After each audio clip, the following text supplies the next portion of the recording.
Do you think that only ordinary families and people from Africa were enslaved during the transatlantic slave trade? Well, it turns out that the Europeans did not just want to enslave Africans.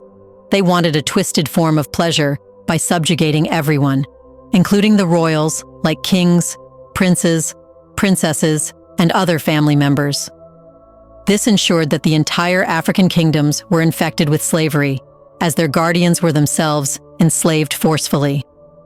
The resistance that the royal family could create against the slave traders and European colonizers was neutralized this way. But how did that happen?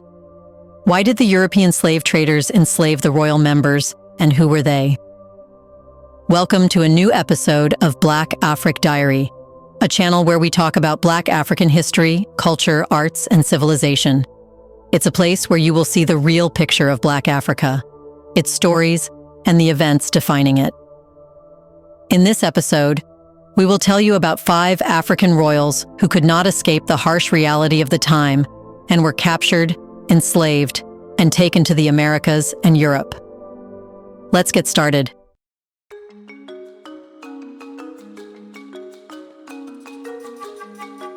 The Atlantic slave trade was one of the most devastating and chaotic periods in human history, characterized by unimaginable suffering and the forced migration of millions of Africans across the Atlantic Ocean. Much has been written about the horrors faced by ordinary African men, women, and children who were torn from their homelands and sold into slavery.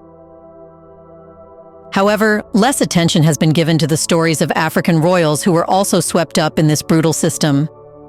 These were individuals who, by their status as the West says, should have been protected from such a fate, yet they found themselves enslaved and shipped across the world. That's because instead of siding and allying with the slave traders and European colonizers, these African royals resisted and were punished, therefore, in the worst way possible. They were made slaves. Let's know who these African royals were. Number 1. Prince Abdul Rahman. One of the most extraordinary stories of an African royal who was enslaved is that of Prince Abdul Rahman Ibrahima Sori, a Fulani prince from the Fouta Djallon region of modern-day Guinea.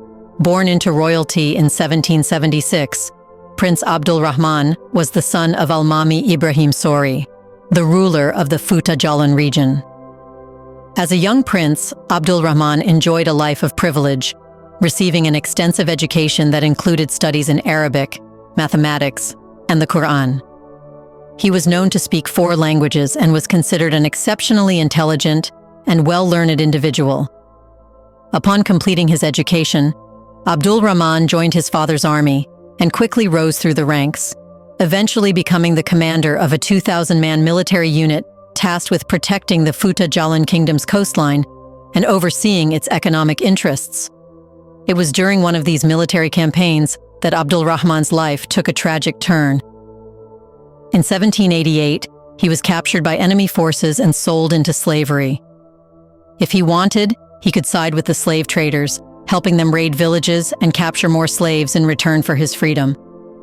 But he chose not to betray.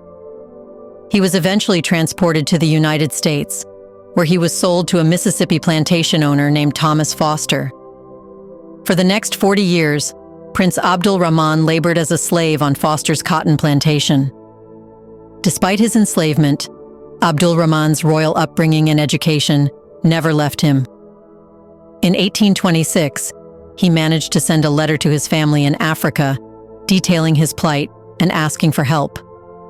A Dutchman named Andrew Marshalk, who learned of Abdul Rahman's royal status, helped deliver the letter to Senator Thomas Reed of Mississippi.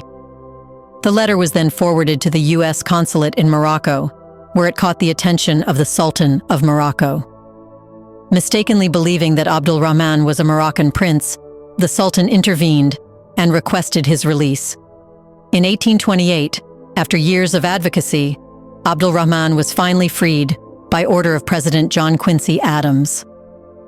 However, his freedom was bittersweet. While he had hoped to return to Africa with his children, he was unable to secure the release of all of them.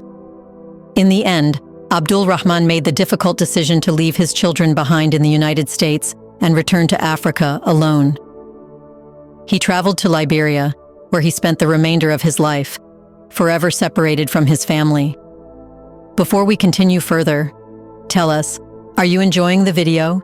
If yes, please like and share the video and subscribe to our channel to watch more videos on Black Africa. Let's continue now. Number 2. Princess Anna Madjiguène Jai Kingsley. Born into the Wolof people of Senegal in the late 18th century, Anna was captured at the age of 13 during a period of warfare and sold into slavery. She was transported to Cuba, where she was purchased by Zephaniah Kingsley, a wealthy plantation owner and slave trader who later became one of the most prominent figures in the Spanish colony of Florida. Anna's story took a unique turn when Kingsley, impressed by her intelligence, resourcefulness, and beauty, freed her and made her his wife. Over time, Anna rose in status, becoming the manager of several large plantations and the owner of 12 slaves herself. She knew she could not simply announce to be a rebel against the system. She first had to be part of the system to then subtly play her role in ending slavery. Later, she played a significant role in the free Black community of Florida, advocating for the rights of free Blacks and working to secure land and resources for her family. Despite her origins as a slave, Anna became a landowner and a central figure in Florida's plantation economy. She received a land grant from the Spanish government and used her influence to protect her family from American invaders. Number 3.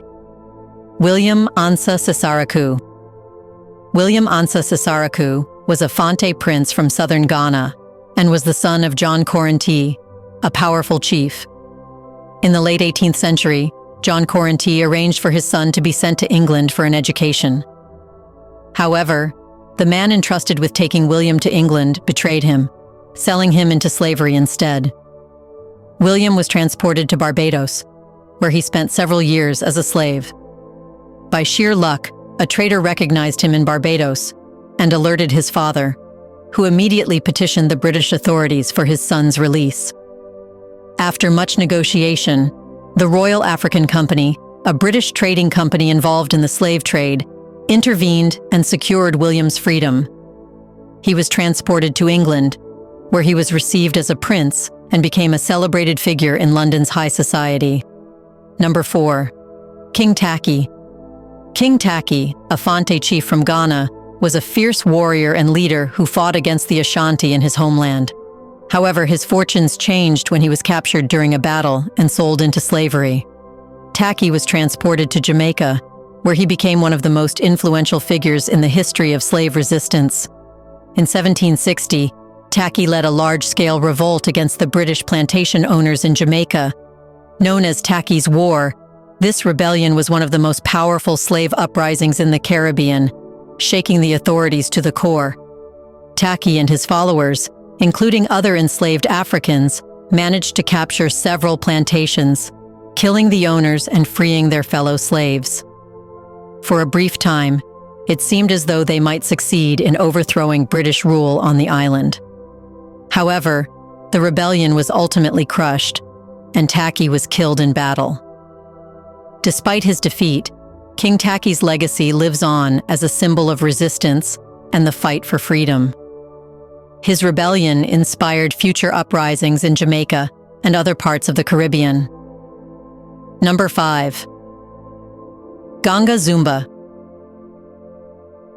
Ganga Zumba was a Congo prince who was later captured during warfare with the Portuguese and sent to Brazil as a slave. However, he managed to escape and became the leader of Palmares, one of the largest and most successful runaway slave communities in Brazilian history. By the 1670s, Ganga Zumba had established himself as the king of Palmares, a self-sustaining kingdom that provided refuge for thousands of escaped slaves. Palmares was a well-organized community with its own economy, military, and government.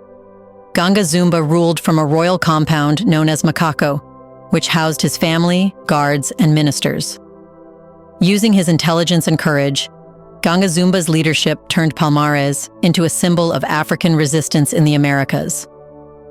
Under his rule, Palmares defied the Portuguese authorities for decades, maintaining its independence until it was eventually destroyed in the late 17th century.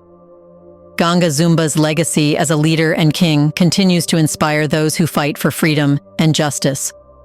What do you think why even the royals of Africa were enslaved? Isn't it true that this ends the narrative presented by the West that African royals were involved in the slave trade? In the comment section right below, share your thoughts on the fact that many Black people in the Americas and Europe would have royal blood in them because royals were enslaved. Do you want to watch more videos like this one? If yes, subscribe to our channel and press the bell icon next to it.